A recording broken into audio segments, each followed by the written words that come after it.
The views and opinions expressed in this podcast are those of the hosts and guests and do not necessarily reflect the official policy or position of the podcast platform, its affiliates, or even the hosts. The information provided is for general informational purposes only and should not be taken as legal, financial, or professional advice. The host and guests are not liable for any errors of omission in the content, nor for any losses, injuries, or damages arising from the use of the information provided. Listeners are encouraged to seek professional advice relevant to their specific circumstances.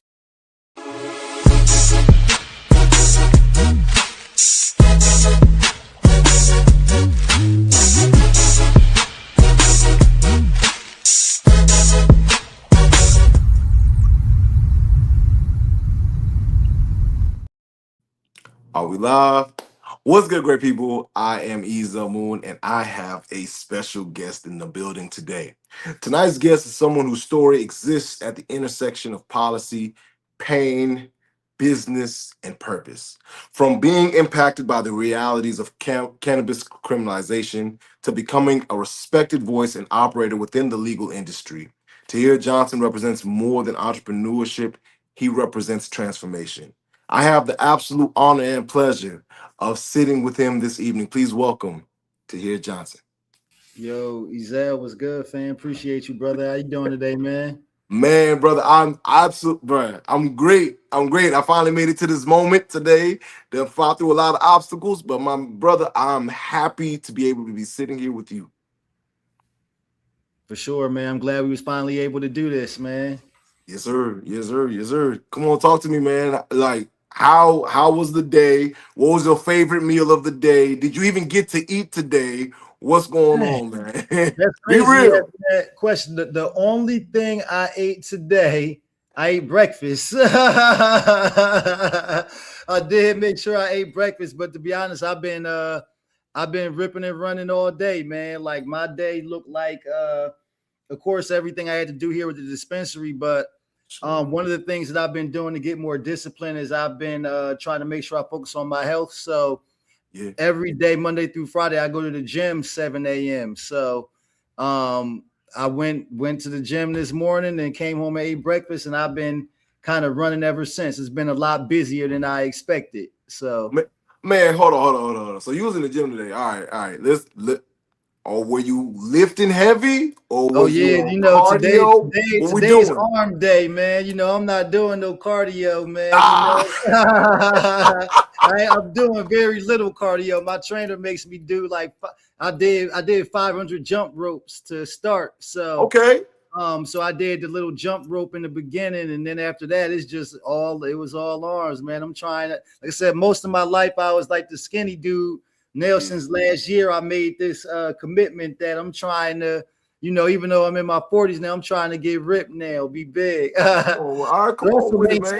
Maintain myself, as you, it's important to just try to make sure you take good care of yourself so I can be here for my family and everything, Amen to that, man. Family is important, brother. Family is important. Real quick. And then I promise I'm getting to the real questions. I promise. But real quick, what are you listening to while you're in the gym? What do I listen to while I'm in the gym?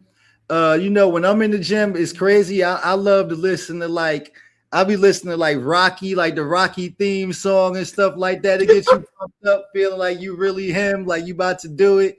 Other than that, man, it's like in my playlist, it's like I always got some. I'm simple. I'm still listening to the same stuff I was listening to when I was in high school, college. So I'm listening to like Kanye, Jay-Z, stuff like that. The classic hip hop. Absolutely. I want to man, let's go further into your perspective on different things in life, right? Mm-hmm. Beyond the dispensaries, headlines, and accolades, I want to get into some of the identity. What does it cost to build something meaningful in a system that once punished people who look like you for participating in it? Now, what does it cost to build it? That's a great question.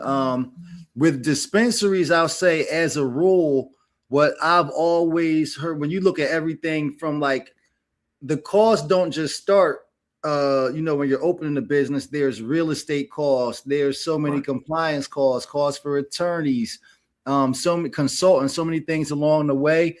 I would say a safe number that you probably want to be looking at least $1 million, if you want to open a cannabis dispensary. If you're talking about like other cannabis businesses like cultivation, or manufacturing, it could be even more, because then you're talking about more space, more intensive build out. But like this place, for example, not only did I have to get the real estate for the dispensary, but it was pretty much like a complete rehab and build out of the building. So in my case, it was a little bit more. But I would say that the safe number that I've always heard people use is about $1 million. That makes sense. What about the toll mentally? Like, what was that like? What was that like? Well, you know what? It's interesting you said that, because when you originally asked that question, what does it cost? My answer that I originally was going to give, it wasn't thinking about money at all. I was about to say it costs a lot. Yeah. In all honesty, in terms of me, like personally, right? Like I've literally been, I'll say probably for me, like I've been like all in 100% dedicated to like achieving this goal since like 2018. So for me, like I had a 6-figure job, a Wall Street job that, for one, that I was thankful to have, because even when you get into those worlds, there's not a lot of us there, right? So for me, it cost me like really set the bet on myself, sacrifice, right? Like to leave something that was for sure a 6-figure job to go make $15 an hour, start from the bottom. But also it cost me the most important thing that I would say it's cost me is a lot of time away from my family. Right. Like I have 3 older children that are in Maryland where I was living when I left, that came to open here.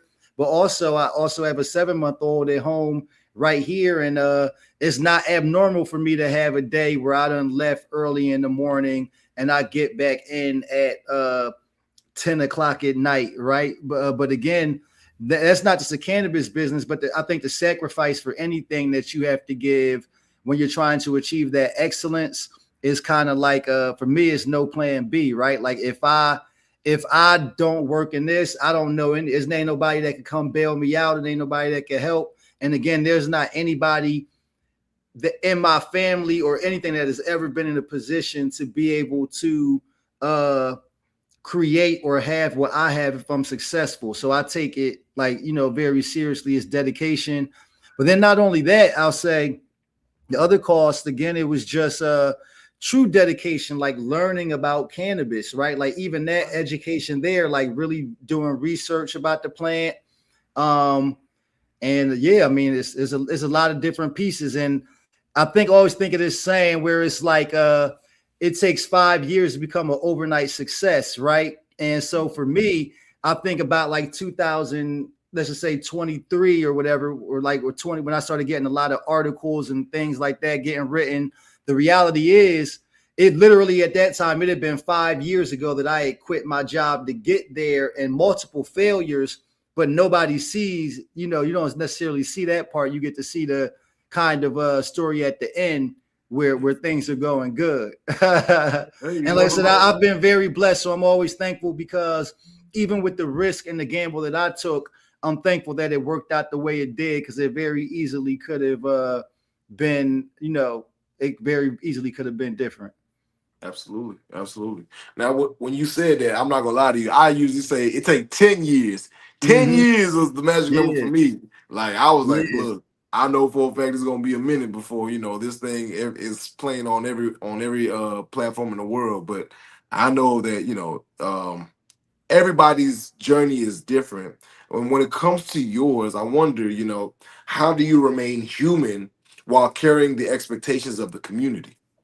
Yeah, I think for me, one of the things that allows me to remain human is that I'm just a regular person, right? Like I know for me, I think what keeps me grounded is my family.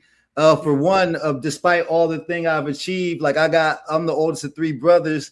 My brothers, your family members will humble you quick. You ain't, they let you know you still this, you still that, whatever. Don't think that, whatever. That's one thing. But again, also with this, it's like for lack of a better word, I've always felt a huge sense of responsibility that, especially because I've had so much visibility, it's been important for me to represent this the right way, right? Because it's one of those things where like, imagine if like Jackie Robinson would have went to the league and acted a fool, right? We would have never been where we were today. So I almost look at this like that responsibility, and it's always been like that. I got to be successful because, especially because it's like if you've been imagine the poster child for this for years and been working at this, and all of a sudden you were successful. Well, then I would feel like that would that might impact the next person's ability to believe in themselves. But also, again, when given these opportunities, sometime if you came and like acted out a certain type of way, they might not give that next person the opportunity. So it's like I feel like I'm carrying the torch for me, for myself, but also at the same time still for that next generation, even while I'm actively in it, if that makes sense. Oh, it makes a lot of sense. Like you're trying to build the bridge for the people behind you while also crossing the same bridge. Absolutely, man. And the reason that's so important is because cannabis in the US alone is a multi-billion-dollar industry, but African Americans only own 2% of cannabis businesses in the United States, while at the same time being 4 times more likely to be arrested for cannabis. And when I first got into the industry and was looking at that, for one, those type of numbers are crazy. But when I first got into this industry in 2018, I'll say now social equity is like a buzzword and it's common. And there are even laws that are built around this idea that there should be restorative and reparative justice as cannabis is getting legalized, right? That's how I got my license here in New Jersey, because I qualified for social equity. But when you rewind the clock back to like 2018, it wasn't a given. Now, again, you can get priority because you had a previous cannabis charge. But at that time, they might say if you had a cannabis charge, you were ineligible. And there was this narrative out there in the industry that now that cannabis has become this like corporate business, that the people that look like us that may have even been traditionally been a part of it now are no longer qualified to do this, right? And so for me, it was always very important that although, again, even though I want to stay close to the culture and where I've come from and been around weed and involved with weed for a long time, for me, it was always much more important to lean on like that corporate background that I had, that Howard University background that I have, and to take that narrative, because again, it was going to be like, I deserve this. I got the same credentials y'all got. So you can't tell me that I can't, you know what I'm saying, that I'm not eligible. But oh, by the way, I know how to sell weed too, right? So it's like, but again, for me, even that, it wasn't much longer. It wasn't until I got much further along in my career and even had already achieved some type of success where that was even known. It was like, oh yeah, I did this, got this, that too. But again, because I never wanted anybody to look at me like that or for that. I wanted it to be like, I'm a qualified business person and, I'm able to do it. So, again, it's just always been about trying to be successful here, but also just keep in mind that I'm laying the groundwork for that next cannabis person that's going to come out and do it. You talk a lot about the next person. I wonder, for when you sit alone with yourself, right? Without the business titles, advocacy work, or public recognition, who is Tahir Johnson really becoming? That's a good question. In a way, again, I'll answer it. I think of like, you are what you repeatedly do. And most of my days are spent on, again, trying to provide and then trying to give back to my community and trying to build a place where even like amongst my employees, where people feel seen, heard, valued, all those things. So again, if anything, if it was just what am I I still think of myself. I'm the same person I was when I was 18 years old or 12 years old. I just want to, the important thing for me has always been about just treating people the way I want to be treated, just being a good person in general. All this is done is really give me the opportunity to have a platform and something that people care about. That people want to talk about. And it's always like, for example, as a perfect example, I'll use like when I was in finance, like even though I was in wealth management and my job was to try to get wealthy clients and manage their money, I spent so much time doing financial literacy, going back, teaching children about money, people from our Black communities about money that were underserved. And again, at that time, I was like, dang, it took for me to sell weed to make it to the front page of the Wall Street Journal. When I was like, why nobody put me in the Wall Street Journal when I was in finance, right? But again, like I think as its core, I've always been this same person, but now it's just something that has a lot more attention than what we do. And from the social justice aspect of it, again, that's always just been a part of my fabric. Like my parents, I was raised in a school called African People's Action School here in Trenton. And so for me, I've always had that foundation of like this idea of like, wanting to be a Black leader or something, if you will. Because if you think about it, for us at some time, that's something that really meant something and kind of like the highest honor that you could have in our community. So the opportunity to get to like, not just do that, but be a business leader, to be a dad. Like I got 4 daughters, right? Like, girls. So for them to get to just set that example, right? So, that's what I would say kind of all in all. Give me your thoughts on on this mindset that purpose is something we choose versus something that slowly chooses us through pain. Absolutely. That's a really good quote. Purpose is something we choose. I had the opportunity to sit with again, my brother. I spent a good time yesterday with a good brother here from Trenton named Omar Akins yesterday. And he spent over 15 years incarcerated. And now he's coming back home and his mission is to help other people that are doing that, right? And we were having this conversation about purpose where easily he could have came back out and been like, I'm going to be on the same thing doing what I was doing. But he wanted to take that route to make it meaningful, to help other people, even though, what I mean? Even though that could have been, it was a much harder thing to do than to go back to the street. So it's like, for me, I think of like purpose and being that, again, you never know where it's going to be, where life will take you, how you may touch somebody, how you make a difference. And so I think it's just kind of living in your purpose in that moment and just always having a goal. It's like it's like the right opportunity or whatever will find you if you have your head going in the right direction and you're just always working, right? It's like it's like sometimes when you're chasing it, it comes to you. But if you're complacent or not doing anything, you won't achieve anything. You once said cannabis is my contribution to the revolution. Mm-hmm. What does revolution mean to you spiritually, not politically? Okay. Dang, and I remember saying that. That's a good one, man, bro. You was listening to them cuts. I gotta do my research, man. I gotta do it. So what I would say, you said, what does it mean, like spiritually? What does it mean to you spiritually, and not politically, but like the spirit wise? Yeah, absolutely. So for us, I mean, not politically, if you will, but again, for us as Black people, for me, the opportunity to take something that has been such a source of pain for so many people, right? Like thousands, again, I can't even tell you the number of how, if you think about this history of time, 100 years, right, of cannabis prohibition, how many people were taken from their family, right? How many people, there's people still sitting in jail for weed right now today, when I own a business that made millions of dollars selling weed last year, right?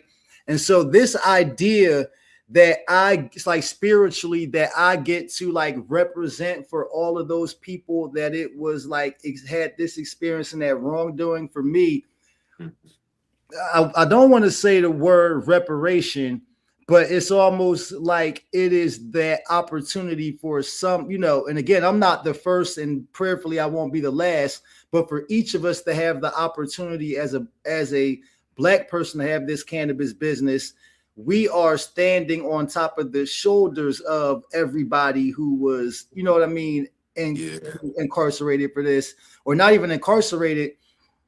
We were just thinking the different conditions or whatever, the persecution or whatever. So I'm always very cognizant of that. And so again, it feels good to have the opportunity to do it. And then again, to be able to do things like expungement clinics, give back to my community, hire people from our community that might not get a chance. It feels like I'm doing the right thing. You know what I mean? And yeah. Absolutely. We want to take a quick commercial break. So brother, what happens is, before the commercial comes on, I do a countdown and we say commercial. All right. You want to join in on that, I'm with it. And if you don't, I understand. Let's do it. But, all right. So we're about to take a quick commercial break, everybody. So join us back after these messages in 3, 2, 1, commercial. WSAN Radio, the soul of America and beyond.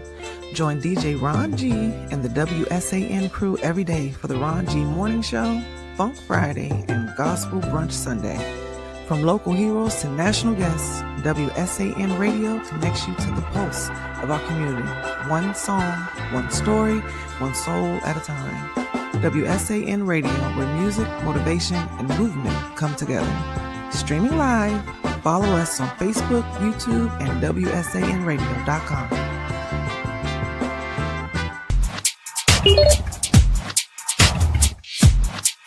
Got me together with this two-piece. It's the good leggings, no see-through business.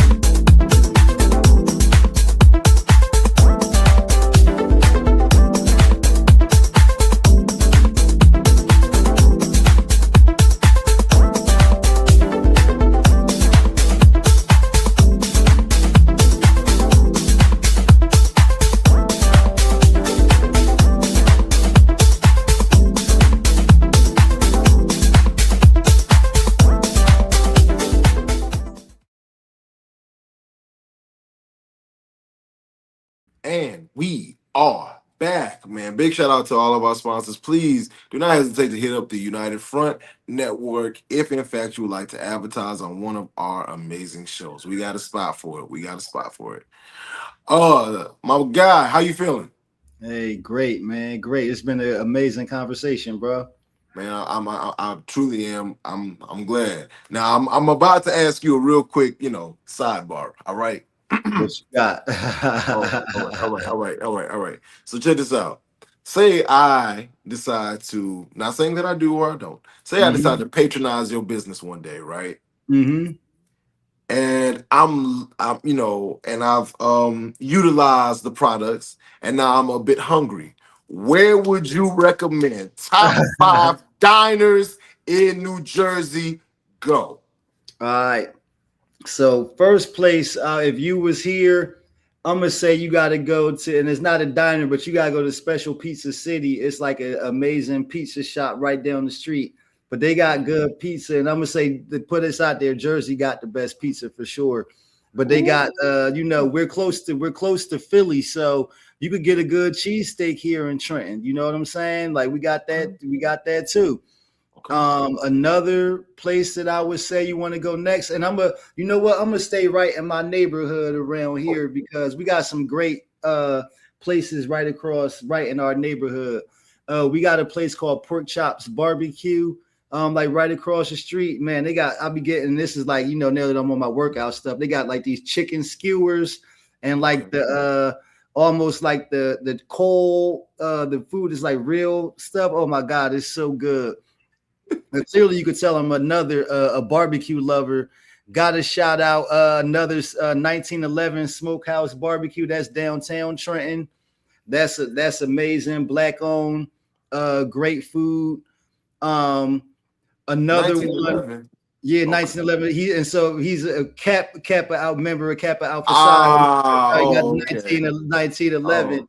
Oh, that's the other side of 1911. You know what I'm Yeah. See, saying? you was like, hold on. You was like, hold on 1 second. I caught it. I caught it. But a You was big, like, hold on 1 second. yeah. Yeah. So that I'm going to say what else? Man, so many different spots. We've got plenty of great like Spanish food restaurants here. Another one of my favorites. I would say, dang, we got to have some soul food in there. It's like a bomb spot called Tracy's Kitchen, like amazing soul food. Now, me, for real, if I got the munchies, my mom lived right around the corner from here, and I was away from home for 20 plus years. So me personally, I'm trying to figure out something. I'm gonna be like, yo, mom, what you got? What you got? Okay. So number one, I'm gonna hit mom up and be like, let me get something, you know? And then on top of that, man, I love a good steak, man. So Yes, man, bro. you know, I'm a good steak lover. So I'll probably, and again, it's a chain, but I'm probably gonna go to Eddie V's or something like that, or like Ruth's Chris, get a steak, something, you know, like I love, you can never go wrong, you can never eat too much steak, especially when you're trying to get them gains, man. Especially when you're trying to get them gains, my brother. Gotta do what you gotta do. Gotta do what you gotta do. So, all right. So first, I'm letting you know when I come out there in the patronized business, though, I will be. Hey, I'll be right next to you. Like, yeah. So what is my cooking today, man? Like, what's happening? Like, you know what I mean? For real. And then, if we can't get that, then we'll hit the Eddie V's, bro. We'll hit the Eddie V's. I wanted to ask. You once quipped that I didn't realize cannabis was so hard, and I wonder for you, what has this journey taught you about suffering, endurance, and the emotional cost of leadership? Yeah. So for one, I'll say it's taught me a lot about perseverance. Like people always say, and you take that for granted, but perseverance is like when you really like feel like it, again, for one, it took so much time, right? I got this license and it took me 2 years before I actually opened. But in the midst of that, there were so many times where I could have failed or almost didn't make it. Like it was somebody that they met me one time in real life, and there's like, there's like, bro, I'm not even gonna lie. I was been following the story for so long. There was a point where I didn't really think you was gonna do this and pull it off. And again, but bro, if I'm being totally honest, there were times where it got so bad where I didn't really know that I would either, but I know I kept waking up every day, kept trying, kept doing what I had, kept doing what I had to do, and kept believing in the overall goal. And then I'll say, even after getting the license and getting operational, success is not guaranteed, right? Like in business, it takes time to build that momentum to grow. In the beginning, like I had, and so this is what I'll say, perseverance. What it has also taught me about is the faith. Because like right when you think that it's the darkest and you can't go on and excuse me, my French, like it's done, it's over. That is when God has your back and you were still able to make it. So even in my case, right, like a couple things happened. Like I got a grant from New Jersey Economic Development Authority, and like that was after like I had raised all this money to get the business and we were so close to opening. And then I had let's just imagine you've done already put in over $1 million and you're $10,000 away from being able to open. And if you can't get it, it's all over and you don't got nobody else to go to, nobody else to turn to. I ended up getting a grant and the disbursement came like right. That disbursement came like literally right. If it was like, if I didn't get it that day, like it would have all been over. And then fast forward a little bit later, right? Like when I'm actually in business and times are tough and bills are stacking up, all this is stacking up. Like again, from a personal like money that I had coming to me for years from back in finance, and all of a sudden I just get it, right? And it's like been waiting 5 years for this, you know what I'm saying? God was right on time. And that's just happened multiple times. It's like as you continue to believe in yourself and just stay the course, and you got that's the only way that you're gonna make it. Because if you give up, again, you can't go in the corner and cry or woe is me or whatever, or there's no plan B, you know. So it's taught me to continue to, even when times get rough, remain faithful. Do you believe ownership truly creates freedom, or does it simply create a different kind of responsibility? It depends, right? Like it creates freedom because thankfully, like, again, I'm my own boss. I don't have anybody telling me that I have to be here any certain time. But I certainly work more than I did when I was, punching somebody else's clock, and that's because this is mine and I have the pride in it. But also I have the freedom to, a week like last week, if I want to say, hey, I'm going to take time off to go spend with my kids and just do that for a week, I can do that and not have to get up and punch a clock, right? Or if I want to be like, hey, me and my girl are going to go on vacation. Like, again, it is hard to unplug because I'm always on business. But at the same time, I am able to at least sometimes like carve out little times just to be able to, do what I want to do with my family, or something as small as, go see my 94-year-old grandmother, or like spend time with family. Like I'm blessed to be able to have the ability to do that. But, when you have a business, it's definitely going to be more responsibility, because not only the way I think of it, do I depend on this to feed my family, but I also have, all of my employees that depend on this livelihood to feed their family as well. So if I'm not successful and we're not successful, there's a lot more people at risk than just me. You know what I mean? So that's kind of the way I think about it. Yeah, you've spoken, about prior about equity and opportunity for underrepresented communities. I wonder, do you think healing can happen through economics alone, or does true repair require something deeper? I think economics is part of it, but this was something that myself and other folks who were advocates in New Jersey, it was getting legalized, were cognizant of, right? Every person that has been impacted by the war on drugs or cannabis prohibition may not necessarily want to open a dispensary or have a cannabis business, right? But that doesn't mean that you shouldn't reap the positive benefits. So what that means is, again, as all these tax dollars from cannabis are coming up, that means that some of that money should go back to programs in those same communities that have nothing to do with, cannabis or ownership or business at all, right? That same, this is just making up an example, that same woman that saw her son probably go to jail or spend time over cannabis should, now that cannabis is being taxed, should be able to have that same money fix up her block in her community where it was being policed. It should be able to be like a fund if somebody wants to start a small business, that these people can go and do that. It should mean that money is now going to recreational programs for the kids in these communities. So now they got something to do in the summertime, right? Like, again, those are all the ways where I think it goes beyond just like the entrepreneurship and the money being generated. And now, again, yes, certainly now that it's a multi-billion-dollar industry, we should have a piece of that pie and get a part of it. That's the first step, but I think it goes much further beyond that. You know what I mean? When you talk about that reparation, if you will, in our communities. Couple quick ones. Well, maybe not so quick because now I'm really thinking about this. Favorite thing about fatherhood?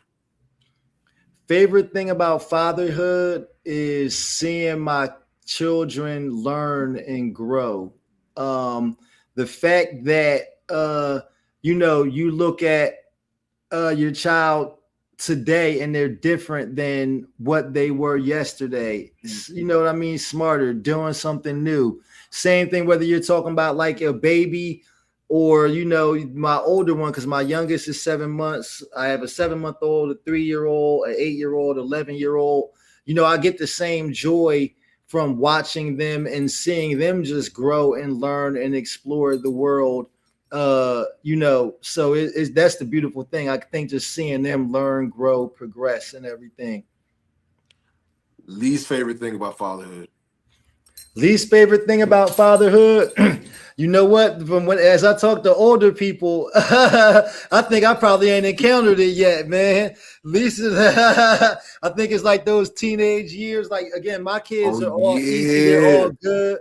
But I think if anything, it's really like for the least favorite thing. Again, I'll say it's also been the same thing that drove me though, is that responsibility, right? It's that. Again, when I knew that I was taking a risk to leave a 6-figure job for a $15 an hour job, is knowing that if I wasn't successful, that how does this impact them, right? But at the same time, I also knew that if I am, then the way it would change everything. So it was worth the risk. But in all honesty, like, bro, I don't have anything that I don't love, that I haven't loved about being a father. Yeah, it's been a great experience. Favorite thing about owning a dispensary?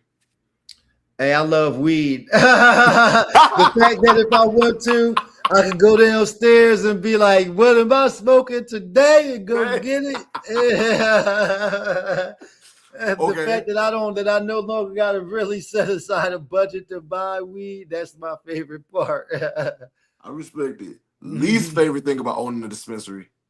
Man, least favorite thing about owning a dispensary is I would say 280E, man. And what that is a little bit educational. 280E is the fact that that cannabis, although it is legalized on the state level, well, up until recently, last week, and it still is technically, cannabis is a Schedule I drug. So what that means as a business owner, we don't get the opportunity to write off like expenses in like the same way as like a normal business would. So the fact that as a cannabis business, it's a lot easier. It's difficult to navigate in a lot of ways. That is my least favorite part about it. But also, it's also what makes it, the fact that it's so difficult to navigate is like the challenge is one that's like exciting, right? Because if you're a type of person that likes a challenge accepted, and know, hey, I'm going to come at this, I'm going to be successful, I'm going to do it, then you won't find anything more challenging for you to get to work at, that I could imagine, unless you were trying to figure out like how to like build some shit in space or like cure cancer or something. This shit is that hard. I'm not gonna lie to you. I believe you, man. I gotta ask you this. What is a truth about power that most people don't understand until they finally obtain some? I would say the reality or the idea that once you were in a position that people perceive to be a position of power, that you will have, again, and you never thought of it, but when you get it, there will be people that will come for you, hate on you, do whatever, try to take what you got. And I think for some people, natural instinct is the one to be giving, help everybody, trust everybody. But you will soon learn that that there are people that exist that don't have your best interest, and you have to also somewhat put your guard up. You know what I mean? Even though it's not what you want to do. So I would say that's something that I think kind of learned. If the cannabis industry became completely corporate tomorrow, what part of your mission would remain untouched and uncorrupted? Well, I would say, to be honest with you, man, believe it or not, most of the cannabis industry is completely corporate today. Corporate. Yeah. So regardless of that, like, my mission isn't gonna change, right? It would just mean that I know that I gotta have, which I do already, a good attorney and a good accountant, so, and a good team, right? Team. So nothing would change, man. Nothing would change at all. When your story is finished, what do you hope people say you gave the world beyond the business? Dang, man, that one was a good one, man. It always made me get that to hold back the emotion real quick. You know, if anything, what I would say, the most important and my favorite part of this that I love about being back home, especially in Trenton, New Jersey, where I'm from, a place where a lot of people don't get opportunity. More than anything, if I could inspire anybody that this is real, that it could actually be done, like, that is it for me, right? Like, again, just setting this blueprint of success for so I think about, like, one of the things like that I'm thankful of in my career, even before having the dispensary, I've had the opportunity to meet so many people and to hear, like, what this means for them, even people who have never met me in their life, never seen, never been here. And the fact that something that I'm doing means so much to so many people makes it important. So again, I would just always want somebody to look at me and say I was a person that no matter what, I moved with integrity. No matter what, I kept it real. No matter what, I continued to give back to my community, and set that blueprint of what we can look like as a business person. That's kind of the legacy that I would want to leave. And then also, again, the fact that I have children, to be able to build something that they could potentially, like, one of these girls come be the CEO of this company one day, right? The fact that this could be something that still exists hundreds of years from now is something that I love. But even alternatively, like, even if it went a different way, it's not an intention, but even if I were to sell this business and something like that could create this future for my family and my business, again, I think it's something that I'm always thinking of, is that I just want this opportunity that I have I want to be a good steward of this opportunity that I have. And in so many ways, like I said, just leave the cannabis industry better than I found. Like not just this, right? Like the entire industry. Like when I got into the industry, before I ever even had my dispensary, like, I spent years and had the goal of just trying to make this better for all of our people across the board. And I'm thankful that I got the opportunity to actually finally win and get the dispensary, and now get to be like, it's almost like I'm my own like test case, right? If you will, like, to, in actually doing this, because for so long I was preaching that we should have the opportunity and do it. And now I get to actually live it, breathe it, see it, do it. And so hopefully that leaves a positive impact on the world and other people. Man, I'm gonna tell you right now, you done left a positive impact on my life, sincerely speaking. And as somebody from the outside looking in, bro, like, I'm honored just to even be able to sit down here and have this conversation with you. You are inspiring a lot more people than you realize, way more people than you realize.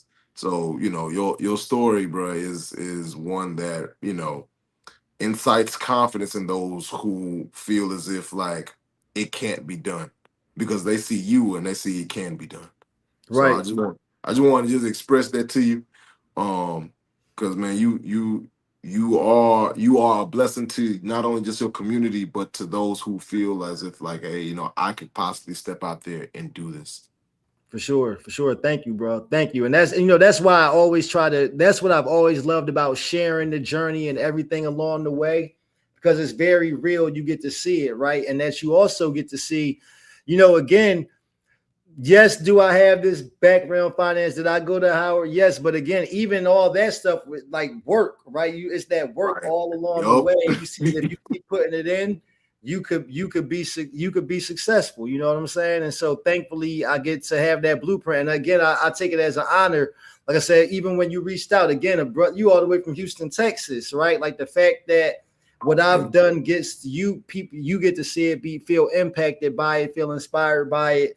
Again, for me, regardless of how the dispensary does or how this plays out, the fact that at least for a moment in time, I've got to have that impact on the world and on people means a lot to me, because again, there were people that I looked at that inspired me, that to be able to do this. And again, to be able to just have that impact is like the greatest, I think the greatest compliment that you could give to the world or whatever, is to kind of just have impact and leave it better than you found it. So Yes, sir.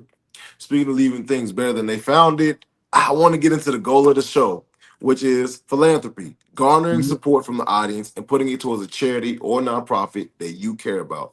What charity or nonprofit would you like to spotlight today? Give a shout out to, and why is the cause that it faces so important to you? yeah, so the charity that I want to highlight today is Salvation and Social Justice. That is a local organization that was actually founded by the pastor of my church, and they do such good work, like right here, not only in Trenton but all across New Jersey, focused on restorative justice. Again, not just through cannabis, but through the lens of again, it's not a religious organization, although it's founded by a pastor, but again, it goes hand in hand with the mission. So again, like one of the things that they've done, Trenton is one of the biggest things that I'm proud of. Like the city of Trenton is a birthing desert. I always hear Reverend Boyer say, you can die in Trenton, but you can't be born in Trenton, right? There's no hospital here in this city that delivers babies. So think if this is the capital of New Jersey, inner city, like they're building a birthing center where women can have access to services, maternity things so that people can have babies here. They do a lot of, they have what they call the Trenton Street Team, where it's again a lot of brothers that may have been in the street, and now they have a job to be mentors and go into the community and help people. They're doing so many different things here, like, representing people on the political platforms, police interventions, like, all of these types of things. And so, again, I think it's such an important organization that really is giving back to the community and actually doing the work. A lot of people that are in social justice, you can't just throw money at things. There again, you are actually doing the work in the community, and Reverend Boyer has been such a great he's been such a great person in the community. So I always support that organization wholeheartedly. Amen to that one, brother. So hopefully those who are on the sound of our voices, they will not only just donate their time, energy, or effort, but maybe even a monetary donation to them. And that is Salvation and Social Justice. The link is right there at the bottom. Please, you guys, go out, show them love. And yeah, man, I want to say thank you so much for sitting here with me. Before we close out, we like to leave with words of wisdom. So, what words of wisdom would you have for a father who is working his 9 to 5, but also trying to start a business as well? Yeah. What I was saying is from my own example, right? When I had a 9 to 5, I also had a 10 to 3. And that 10 to 3 was me after I put the kids to sleep, like sitting there working on my business, like setting that plan, working those goals for the future. And I did that for years, right? To just set that foundation. So again, I think that we all have times in life where they said, there's this saying, I think it was Dave Ramsey or something, like you work like nobody else or something like that, or live like nobody else so you can live like nobody else or something like that. So sometimes there will be points in life where you're putting in extra work, extra dedication. To be honest, I'm still in that season now, but the goal would be when you are successful, then that is when you have the time to give back to your family, to be able to be there. So put in that grind. But then I'll also say be kind to yourself, right? Be forgiving to yourself. I think as a man or just as a father, you probably want to always get it right. You always want to be able to provide for your family. You always want to be able to do these things. But again, you have to protect your peace and your sanity and be able to make it and be that foundation for your family. Your value is not always determined by what you're able to contribute monetarily, also, right? Like there were times where I didn't always have it, so, and because of the sacrifices that I made, but I always had the love of, for my kids, and they always knew they have their dad, and hopefully I know they all know that. So again, don't make your value always based on what you're able to do, and it's going to be rough. There'll be ups and downs, there'll be times, but what's meant for you is meant for you, and you keep grinding and don't give up, you're going to get it. So yeah, man, that's what I would say, man. Look, man, there's a lot of people in the crowd that are definitely gonna be watching this that they're gonna really feel inspired by what it is that you said there, brother. Sincerely speaking, I For sure. appreciate that. For For real, for sure, real. man. Yep. Man, Thank you, bro. That was a hey, good. That was a good one. That was a good one right there. That's what I'm here for, man. Like that is exactly what I'm here for. And if you ever want to come back, you can always come back here. And also, man, if you know anybody that you want to recommend for an interview up here, man, you can send them my way. And I'll definitely, off the strength of you and just your demeanor, how you are, brother, I'll gladly sit with them and talk to them. For sure. Thank you, bro. I appreciate that, man. Oh man, thank you. Is there any closing things that you want to tell the world? Nah, well, what I would say is please make sure if you're ever in the Jersey area, stop by, check us out. Simply Pure Trenton, 1531 North Alden Avenue. We're all over social media, so follow Simply Pure Trenton. If you want to look up our website, simplypuretrenton.com. That's it, man. Yes, sir. Yes, sir. Well, brother, my producer's about to bring you down, and I'm gonna close out the show. My brother, Ezel, appreciate you, man. And thank you, man. Y'all don't understand. Like, I really enjoy doing this, and I enjoy having guests that are so like candid and knowledgeable, and just speak to. Don't mind answering the questions and speak to the things in which they've lived through. I want to let y'all know, man, tonight's conversation, it reminded us that legacy is not just built through success, it's built through endurance, intention, and the willingness to transform pain into purpose. Tahir Johnson's journey is bigger than cannabis. It's about navigating systems that once excluded you and still choosing to build within them without losing yourself in the process. And maybe that's the real challenge of leadership, not just simply acquiring power, but remaining human while carrying it. I want to say thank you all so much for joining me for a frank conversation this evening. Thank you. Y'all, we gotta go. Y'all know we gotta go to Trenton, New Jersey, right? All right, we'll slide through. We'll slide through. Um, Tune in next week, 8:30 p.m. Eastern Standard Time, where I will have another amazing guest. Watch all the clips. Watch this when it goes up. And yeah, man. I'm Ezel Moon, and I'm not doing it unless it's fun and it helps people. Peace.